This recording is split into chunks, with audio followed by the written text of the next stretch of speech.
오늘 성막 마지막 세 번째 시간입니다. 지난 시간에 성막 이야기를 하면서 이 성막의 세 가지의 단계는 우리의 신앙의 3단계를 의미한다, 그런 말씀을 드렸죠. 첫 번째 단계는 성막뜰의 단계입니다. 첫 번째 사진 하나 보여주시면 성막뜰 동쪽으로 난 문으로 들어오게 됩니다. 제일 먼저 맞닥뜨리는 것이 번제단이죠. 번제단이 무엇을 의미한다 그랬죠? 예수 그리스도의 십자가의 은혜, 그 보혈과 우리의 모든 죄를 사해 주시는 속죄를 의미하는 것입니다. 그리고 몇 발짝을 더 가면 물두멍이 있습니다. 물두멍에서 손과 발을 씻는 것이죠. 우리가 십자가의 은혜를 입었지만 날마다 회개하지 않으면 우리는 정결해질 수 없는 것이죠. 하나님 앞에 늘 정결한 마음으로, 회개하는 마음으로 살아야 한다. 그리고 이제 두 번째 단계는 성소 안으로 들어가게 됩니다. 성소 안에는 그 다음 사진 보여주시면 이제 세 개의 물건이 그 성물이 있습니다. 분향단과 그리고 떡상과 금 등잔대가 있습니다. 먼저 떡상은 예수 그리스도의 그 떡으로 오신 예수 그리스도를 상징한다 그랬어요. 하나님께서 늘 우리를 먹이시고 입히실 뿐만 아니라, 그리고 우리가 예수님의 몸을 먹는 것처럼, 떡으로 오신 주님을 먹는 것처럼 그 말씀을 우리가 늘 우리 가슴에 새겨야 한다 하는 것을 말씀을 드렸고요. 분향단, 그 향은 바로 우리의 기도라 그랬죠. 그 분향단의 향을 만드는 것은 세 가지가 잘 배합이 된다고 말씀을 드렸습니다. 그래서 우리의 기도도 회개와 감사와 간구가 잘 함께 같이 어우러져야 하고, 거기에 소금을 쳐야 하는 것처럼 우리의 기도는 진실된 기도가, 변함없는 기도가 되어야 한다, 이런 말씀도 드렸습니다. 마지막 금 등잔대, 등잔을 밝히는 기름, 이것은 바로 성령이었죠. 성령께서 우리를 날마다 태우시고 성령과 함께 우리가 세상에서 빛의 역할을 감당해야 하는데, 우리가 성령 받은 것을 어떻게 할 수 있느냐? 열매로 안다, 그렇게 말씀을 드렸어요. 신앙생활 하다 보면 나도 모르게 성령의 열매가 맺혀지는 것, 내가 변했네 하는 것을 느낄 수 있는 그 순간 성령께서 내 안에서 역사하시는 것으로 우리가 깨닫게 되는 것이죠. 여기까지가 지난주 두 주간의 말씀을 이제 요약한 겁니다. 이제 마지막 성막의 그 마지막 단계, 지성소 앞에 서게 됩니다. 사진을 보여주시면 그 지성소의 그 작은 공간 안에는 저 법궤라고 하는 저 물건이 하나만 딱 있습니다. 법궤, 오늘 말씀 우리가 출애굽기 말씀을 읽었는데 거기에 보면 그룹 설명이 되어 있어요. 천사의 모양으로 된 그 그룹이 두 날개를 펴서 날개를 서로 맞닿아 있다 그랬습니다. 빛이 막 나죠. 저 뚜껑 위쪽에 해당되는 빛이 막 나는 저 공간이 굉장히 성스러운 공간이에요. 저기가 바로 속죄소, 어터먼트 커버라고 하는, 속죄하는 그 덮개라는 거예요. 우리의 모든 죄를 속해 주시는 아주 신비한 장소가 바로 저 곳이라고 하는 것입니다. 성경의 다른 표현으로 보면 시은좌, 이렇게 표현이 되어 있기도 합니다. mercy seat, mercy라고 하는 것은 은혜고요, seat는 시트입니다, 자리.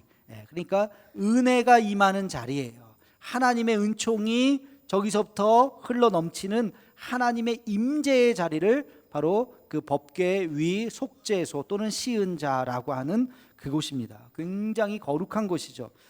저 법궤는 크기가 그렇게 크지 않습니다. 오늘 말씀에 보면 2규빗 반, 그 가로가 2규빗 반이요, 폭은 1규빗 반, 그러니까 1.25cm, 1.25cm, 1m 1m 25, 1m보다 조금 더 크고, 그리고 75cm, 폭이 그 정도 되는 한 요만한 그런 법궤에 아주 거룩한 물건이 담겨 있는 것이죠. 법궤 안에는 뭐가 있느냐? 세 가지의 물건이 있습니다. 우리 함께 같이 히브리서 9장 4절 말씀을 같이 한번 읽어보겠습니다. 시작. 금양로와 사면을 금으로 싼 언약궤가 있고 그 안에 만나를 담은 금 항아리와 아론의 쌍난 지팡이와 언약의 돌판들이 있고, 법궤를 다른 표현으로 언약궤라고 이야기하는데요. 그 언약궤는 출애굽기에 보면 그 언약의 돌판만 이야기되어 있지만 히브리서에 보면 이렇게 세 가지가 담겨져 있다고 이야기하고 있습니다. 다시 한번 그림을 한번 보여주시면 이제 상상화예요. 저렇게 담겨져 있을 것이다 라고 아마 상상을 한 건데요. 세 가지: 십계명 돌판과 만나가 든 항아리, 아론의 쌍난 지팡이, 저 세 가지가 담겨 있는 것이죠. 십계명의 돌판은 우리가 잘 알듯이 모세가 시내산에 올라가서 하나님께 받은 십계명의 두 돌판, 그 원본을 이야기해요. 물론 지금은 없지만 그것이 그 안에 있었을 것이다. 그리고 두 번째는 만나가 든 항아리입니다. 여러분, 만나 잘 알죠? 그 만나가 든 그 항아리가 그 안에 있을 것이다. 그리고 아론의 쌍난 지팡이가 있을 것이다. 아론의 쌍난 지팡이는 설명이 조금 필요합니다. 민수기 17장, 16장, 17장에 보면 그 배경 스토리가 나오는데요. 아론과 모세는 형제지간이었죠. 한 사촌뻘쯤 되는 고라라고 하는 사람이 반란을 일으킵니다. 막 이제 모세와 아론을 괴롭혀요. 그래서 하나님께서 내가 택한 사람이 바로 이 아론과 모세다 하는 것을 이스라엘 백성들에게 밝히 보여주십니다. 12지파에 상징하는 지팡이를 모두 12개를 놔라. 그리고 그 지팡이에 그 지파의 이름을 새겨라. 그리고 레위 지파에 해당되는 것에는 아론의 이름을 새겨라. 그리고 내일 아침에 그 중에서 싹이 나는 지팡이, 어떻게 싹이 나겠습니까? 그런데 싹이 나는 그 지팡이가 내가 선택한 사람이다 라고 하는 것을 말씀하시죠. 그리고 정말 그 말씀대로 아론의 지팡이에서 싹이 납니다. 그 놀라운 기적의 지팡이, 하나님께서 아론과 모세를 선택했다고 하는, 그리고 고라와 반란하는 모든 세력들을 하나님이 진멸하시는 그 놀라운 사건이 이제 일어나게 됩니다. 그 기적의 상징이 바로 이 아론의 쌍난 지팡이예요. 그것을 그 법궤 안에 두라는 것이죠. 그래서 이 세 가지의 물건은 법궤 안에 있는 굉장히 의미 있는 물건을 놓으면서 그것은 지성소 안에 있는 거예요. 여러분, 지성소는 아무나 들어갈 수 없죠. 대제사장이 1년에 단 한 번만 대속죄일, 이스라엘 절기로 7월 10일이에요. 그러니까 장막절, 초막절이 7월 14일이니까 초막절 바로 며칠 전입니다. 우리가 초막절은 이제 가을이죠. 그러니까 가을 절기, 양력 절기가 아니에요. 그래서 가을에 어느 그 특정한 그 한 날 대제사장이 단 한 번 들어가서 양의 피를 뿌리면서 하나님 앞에 기도하고 나오는 그 절기에 한 번 들어가는 그 거룩한 장소가 지성소죠. 자, 이것이 지성소의 의미고 법궤의 의미인데, 여러분, 그 형식만 알면 안 되죠. 그것이 우리에게 영적으로 어떤 의미가 있는가를 깨달아야 합니다. 지금부터 우리가 함께 같이 나눌 말씀들을 가슴에 잘 새기면서 우리 신앙이 점점점 그 성막들에서 성소 안으로, 그리고 마지막 지성소까지 들어가는 더 깊은 곳으로 들어가는 은혜가 있기를 주님의 이름으로 축원합니다. 첫 번째, 이 지성소의 의미가 무엇일까? 이것은 우리의 신앙이 가장 깊은 곳에 여러분 마음의 지성소가 있어야 한다는 것이에요. 여러분 마음속에 지성소가 있는가 질문하셔야 합니다. 이게 무슨 말이냐? 내 마음에 지성소가 있다고 하는 것이 뭡니까?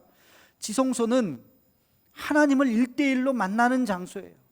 하나님을 내가 1대1로, 대제사장이 1년에 단 한 번 은밀하게 하나님을 만나는 그 장소가 지성소예요. 여러분 마음속 한 깊은 곳에 하나님을 만나는 장소가 있어야 합니다. 예배도 이렇게 같이 이렇게 드리는 거, 물론 이것도 의미 있습니다만, 이렇게 집단으로 우리가 예배 드리는 것 말고 여러분 혼자 하나님과 만나는 시간이 있냐는 거예요. 그것은 굉장히 다릅니다. 제가 예전에 그런 경험을 했었어요. 학교 다닐 때 친구들하고 같이 우르르 만나요. 자기 소개를 하고 집단으로 만나죠. 밥도 같이 여러 명이 몰려다니고 어디를 갈 때도 같이 다녀요. 적게는 5-6명, 많게는 10수명이 같이 우르르 한 달 정도 이렇게 몰려다니다가 그 중에 한 친구를 우연히 차에서 딱 만났어요. 안녕, 이름도 알고 얼굴도 알아요. 서로 인사를 했어요. 그리고 같이 옆자리에 앉았어요. 근데 왜 이렇게 서먹한지 알긴 아는데, 친구인 거 알긴 아는데 처음 만난 거예요. 1대1로 만난 건 처음이에요. 그래서 같이 차를 타고 다니면서 무슨 얘기를 해야 되나? 이런저런 얘기를 하다가 야, 이 친구가 굉장히 속이 깊구나, 참 훌륭한 생각을 가졌구나 하는 것을 알게 되었어요. 그래서 그 친구랑 친해졌죠. 그래서 제가 한평생 같이 살고 있습니다. 우리 아내 얘기입니다. 친구로 만났다가 같이 1대1로 만나면서 우연한 기회에 같이 이야기를 하면서 그렇게 1대1의 만남이 깊어졌어요. 네. 여러분, 우리가 그냥 여러 명이서 만나면 그냥 누군지 알아요. 옆에 사람 한번 얼굴 보시기 바랍니다. 얼굴 다 익숙하시죠? 알죠? 누군지 다 아실 거예요. 아, 저분 또 저 자리에 앉으셨구나. 항상 비슷한 자리에 앉으시니까. 그런데요, 1대1로 만나는 건 다른 거예요. 우리 예전에 1대1 성경 공부하실 때 어떤 분이 그러시더라고요. 내가 저분을요 20년 전부터 알고 있었어요. 같은 교회 다니니까. 근데 1대1 하면서 매칭이 됐어요. 매칭이 돼서 같이 만나서 열 몇 주를 같이 계속 이야기를 하다 보니까 야, 저분이 저런 분이셨구나. 저분의 이런 아픔이 있구나. 이런 기도 제목이 있구나. 이런 신앙이 간증이 있구나 하는 것을 알게 되면서 더 깊이 있게 가까워졌다는 고백을 들은 적이 있습니다. 여러분, 하나님과의 관계도 마찬가지예요. 우리가 하나님하고 다 같이 통성으로 기도하고 다 같이 있을 때 다 믿음이 좋은 것 같아요. 다 하나님을 만난 것 같아요. 그러나 이렇게 다 같이 만나는 거 말고 여러분, 혼자 있을 때, 나 홀로 있을 때 하나님을 만나야 돼요. 나 홀로 있을 때 하나님의 이름을 부를 수 있어야 돼요. 주님의 음성을 들을 수 있어야 합니다. 우리 한번 눈을 감아 볼까요? 다 같이 한번 조용히 눈을 감아 보시기 바랍니다. 그리고 속으로 한번 부르시기 바랍니다. 하나님, 나의 하나님, 나의 아버지. 하나님의 이름을 부를 때 하나님께서 여러분에게 말씀해 주실 겁니다. 그 세미한 음성을 우리는 들어야 합니다. 눈을 한번 뜨시기 바랍니다. 너무 짧은 시간이었죠. 여러분, 매일매일 조용한 시간에 눈을 감고 1대1로 하나님을 만나야 돼요. 구약에는 대제사장이 1년에 단 한 번만 들어갈 수 있어요. 그러나 지금은 그렇지 않습니다. 여러분, 예수님께서 십자가에 달려 돌아가셨을 때 바로 그 순간, 그 역사적인 그 순간 어떤 일이 일어났습니까? 성경에 보니까 휘장이 찢어졌다 그랬어요. 대제사장이 1년에 한 번 들어가는 그 지성소, 아무나 들어갈 수 없는 그 지성소, 가림막이 되어 있는 그 휘장이 예수님께서 십자가에 달려 돌아가시는 그 순간 휘장이 찢어졌다고요. 그럼 뭘 이야기해요? 누구나 그 지성소에 들어갈 수 있다는 겁니다. 누구나 언제든지 그 지성소에 들어가서 하나님의 임재를 경험할 수 있다는 의미에서 그 휘장이 찢어진 거죠. 여러분, 매일매일 하나님을 만나셔야 돼요. 1년에 한 번만 들어가는 것이 아니에요. 매일 아침마다, 매일 저녁마다 내 마음속에 있는 지성소에 하나님 앞에 나아가서 주의 이름을 부르면서 하나님의 음성을 듣고 하나님의 인도하심을 받는 저와 여러분의 삶이 되기를 주님의 이름으로 축원합니다. 이게 지성소의 첫 번째 의미예요. 여러분, 마음속에 지성소를 가지라는 것입니다. 그리고 또 기억해야 될 것이 있습니다. 그 법궤 안에 들어있는 3가지의 거룩한 물건입니다. 첫 번째는 십계명의 2 돌판이 있다 그랬어요. 이건 뭘 의미할까요? 이것은 하나님의 말씀입니다. 근데 이것은 진설병에 있는 그 말씀과는 조금 다른 의미예요. 진설병의 말씀은 매일매일 그 하나님의 말씀을 먹으라고 하는 데에 의미가 있다면, 지성소 안에 있는, 법궤 안에 들어있는 이 십계명의 2 돌판은 여러분의 마음의 묵직한 무게 중심인 것입니다. 여러분의 삶의 가치예요. 여러분의 삶의 중심이에요. 우리가 세상을 살면서 무엇을 위해서 살고 계십니까? 우리가 이렇게 저렇게 살아도 어차피 한평생 살아야 되는 거예요. 남은 인생 살아갈 때에 무엇이 여러분의 삶의 기준이십니까? 삶의 목표가 무엇입니까? 왜 사나요? 세상 사람들에게 왜 사나요? 당신 뭐에 이렇게 열심을 내십니까? 라고 질문한다면 아마도 대부분은 저요? 잘 살려고요. 잘 사는 게 뭐죠? 라고 묻는다면 잘 사는 거요? 돈 많이 버는 거죠. 성공하는 거죠. 출세하는 거죠. 명예롭게 사는 거죠. 라고 대답할 거예요. 그렇죠? 뭐 그렇게 틀린 대답은 아닐지도 모르겠습니다. 그런데 우리 크리스찬들은, 예수 믿는 사람들은 과연 우리도 똑같은 그런 가치대로 살아야 합니까? 돈 많이 버는 것이 잘 사는 것일까요? 출세하는 것이 잘 사는 것일까요? 왜 돈을 버는지, 왜 출세해야 되는지, 왜 우리가 명예를 가져야 하는지에 대한 이유가 분명해야 되는 것입니다. 여러분, 잘 사는 것이, 돈 많이 버는 것이 정말로 잘 산다고 한다면 이 세상에 가장 불쌍한 사람은 아마 예수님 그리고 사도 바울일 겁니다. 사도 바울이 이렇게 고백했잖아요. 고린도전서 15장 19절 말씀을 함께 같이 읽겠습니다. 시작. 만일 그리스도 안에서 우리가 바라는 것이 다만 이 세상의 삶뿐이면 모든 사람 가운데 우리가 더욱 불쌍한 자이리라. 아멘. 예수님이 얼마나 불쌍합니까? 33살 젊은 나이에 비참하게 돌아가셨잖아요. 인간적으로 보면 얼마나 불쌍한 사람이에요. 사도 바울 얼마나 어리석은 사람입니까? 승승장구하고 있었잖아요. 그대로 살면 부귀영화를 누릴 수 있는 출세 가도를 걷고 있었던 사람입니다. 근데 그 길에서 이탈해서 지금 얼마나 고생하고 있어요. 바보같이 삽니까? 멸시 천대받으면서 고통당하면서 마지막엔 그렇게 비참하게 목이 잘려 죽었잖아요. 바울만큼 어리석은 사람이 어디 있어요? 바울만큼 불쌍한 사람이 어디 있어요? 어느 날 바울도 요즘 말로 현타가 온 거예요. 내가 지금 왜 이렇게 살지? 내가 지금 왜 이 모양 이 꼴이지? 그런데 나는 지금 잘 살고 있는 거지. 나는 지금 잘 살고 있는 거지. 세상 사람들은 나에게 손가락질을 하지만 나는 잘 살고 있는 거지. 왜? 하나님의 선하시고 기뻐하시고 온전하신 뜻이 무엇인지 알고 그 하나님의 가치대로 살았던 사람이 사도 바울이기 때문에 그렇습니다. 여러분, 하나님 안에서 사도 바울만큼 위대한 인생을 살았던 사람이 누가 있습니까? 그는 어리석은 삶이 아니에요. 가장 가치 있는 삶을 살았던 사람이 바울의 삶이었던 것입니다. 자, 그렇다면 우리의 삶은 어떨까요? 여러분 마음속에 두 돌판이 있습니까? 중심이 있습니까? 내가 무엇을 위해서 살고 있지? 내가 지금 이렇게 사는 것이 하나님께서 기뻐하시는 삶입니까? 하나님께서 원하시는 삶인가? 우리 자신을 다시 한번 되돌아보아야 하는 것입니다. 나의 가치가 무엇인지, 내가 왜 돈을 벌려고 하고 내가 왜 성공하려고 하는지에 대한 그 의미를 분명히 우리는 가슴에 새겨야 하는 것입니다.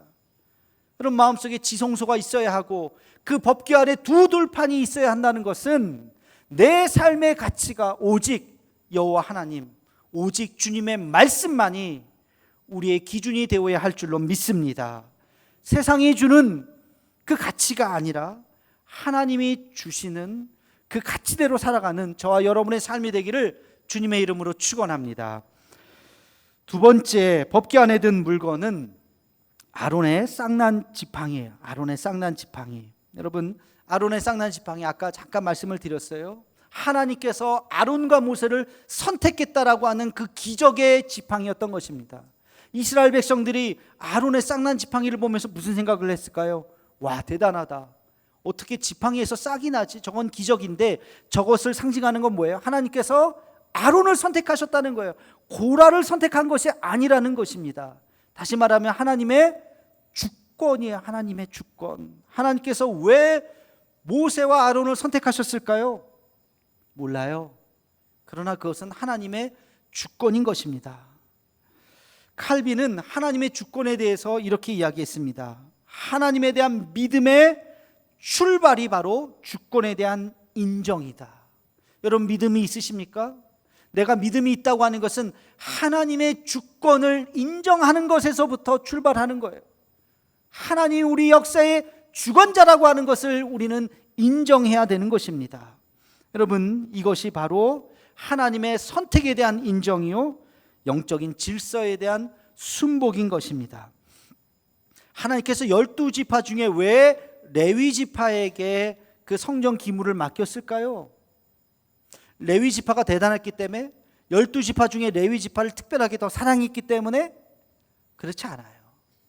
하나님께서 그냥 레위 지파를 통해서 맡기신 거예요. 그것은 하나님의 선택이지만 우열은 없습니다.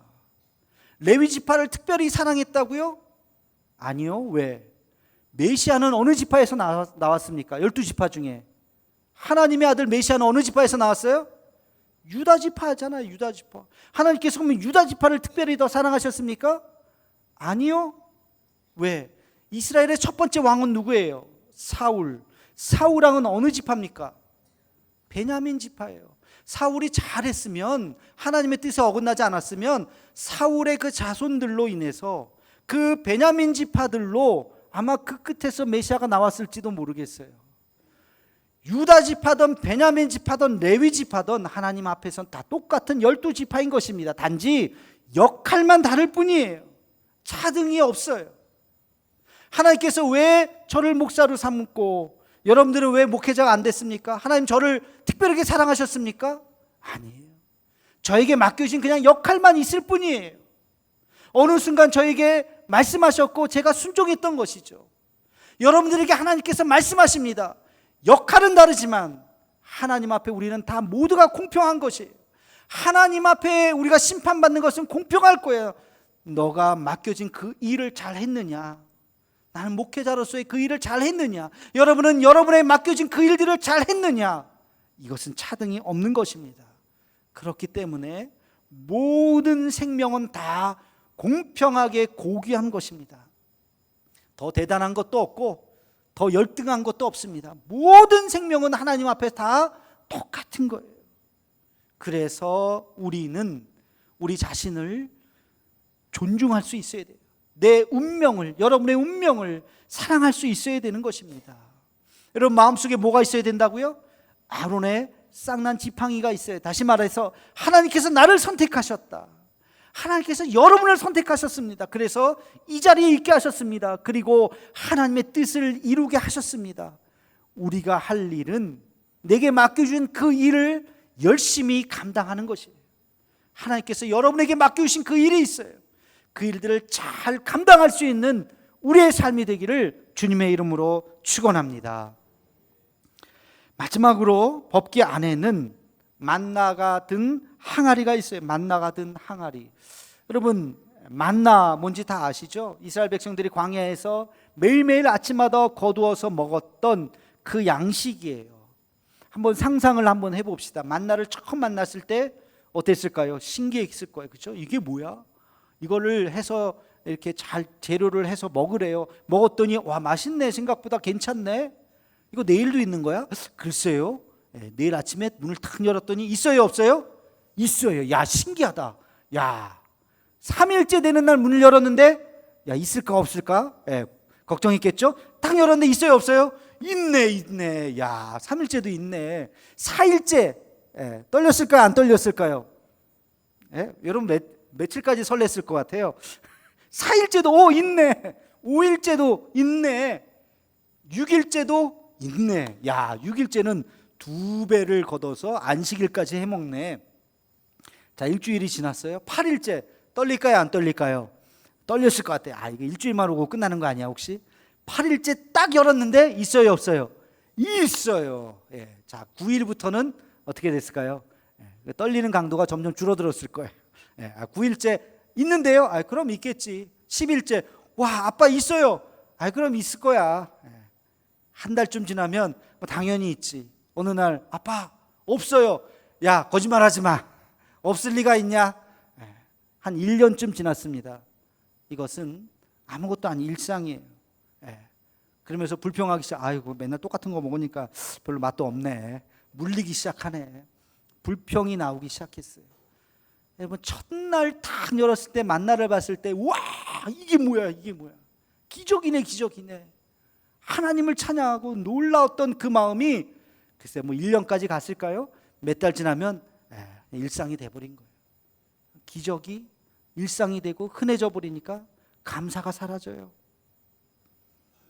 그 만나를 너희는 잊지 말아라. 그게 만나가 든 항아리를 법궤 안에 집어넣으라는 겁니다. 제가 한번 자료를 찾아봤어요. 여러분 한국인의 사망 원인 1위가 뭔지 아십니까? 압도적으로 암이에요. 암은 조심하셔야 돼요. 조기 발견해야 됩니다. 2위가 뭐냐? 젊은 사람들은 자살이에요. 나이가 점점 뒤로 갈수록 압도적인 또 2위가 있어요. 그게 뭐냐면 심장마비예요. 심장병, 돌연사로 한 해에 죽는 사람이 3만 명이에요. 3만 명 전후가 됩니다. 제가 이걸 3만 명으로 계산해서 365일로 나눠봤어요. 그랬더니 하루에 돌아가시는 분이요 85분이에요. 어저께 잠에 들었는데 아침에 눈 뜨지 못한 분이 오늘도 우리나라 어딘가에는 85분이 눈을 못 떴어요. 30대, 40대 젊은 사람의 돌연사가 굉장히 많아지고 있습니다. 여러분, 아침에 눈을 뜨는 거 당연하다고 생각하셨죠? 네, 내일 약속, 모레 약속 다 있으시죠? 아침에 일어날 때마다 뭐 당연하지 눈 떴지 뭐. 네, 당연한 게 아니에요. 어떤 분들은 새로운 아침을 맞이하지 못하는 분이 우리나라에도 이렇게 많다는 거예요. 1년에 갑자기 해갖고 돌아가시는 분이 3만 명이 넘어요. 여러분, 하루하루가 기적 같은 하루입니다. 하나님께서 우리에게 주신 이 하루가 얼마나 소중한지 몰라요. 눈을 뜨면 감사합니다. 이스라엘 백성들이 그 만나의 그 기적을 잊지 말아라 하는 뜻에서 만나가 든 항아리를 법궤 안에 집어넣으라고 하신 거예요. 하루의 소중함, 하나님의 은혜의 소중함을 잊지 말라는 것입니다. 여러분, 우리의 삶도 마찬가지. 날마다 눈을 뜨면서 우리는 감사해야 돼요. 내가 해야 할 일이 무엇인지를 깨달아야 돼요. 오늘 내 마음의 지성소에 문을 열고 들어가서 하나님 앞에 문안하고 하나님의 뜻을 구하고 하나님 앞에 오늘 하루를 살아갈 수 있는 힘을 달라고, 성령의 은혜를 달라고 우리는 기도해야 되는 것입니다. 이것이 바로 법궤 안에, 우리 마음의 지성소에 있는 세 가지의 물건의 의미인 것입니다. 말씀을 정리해 보겠습니다. 여러분, 마음의 지성소가 있으셔야 돼요. 날마다 1대1로 하나님을 만나셔야 됩니다.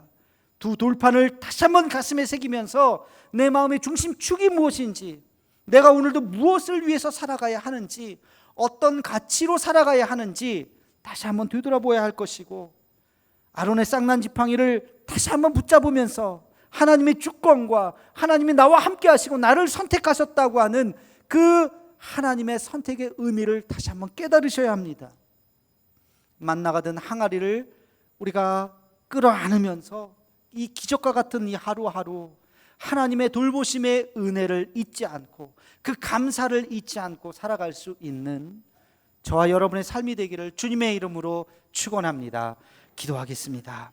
사랑의 하나님, 성막 속에 은밀한 지성소를 만드시고 이스라엘 백성들을 만나심을 감사합니다. 우리도 우리 마음의 지성소를 잊지 않게 하여 주옵시고 날마다 들여다보며 하나님의 뜻을 구하고 말씀을 가슴에 새기고 그리고 만나와 같은 기적과 같은 하루하루를 다시 한번 새길 수 있는 그 은혜를 잊지 않는 우리의 삶이 되게 하여 주옵소서. 예수님의 이름으로 기도하옵나이다. 아멘.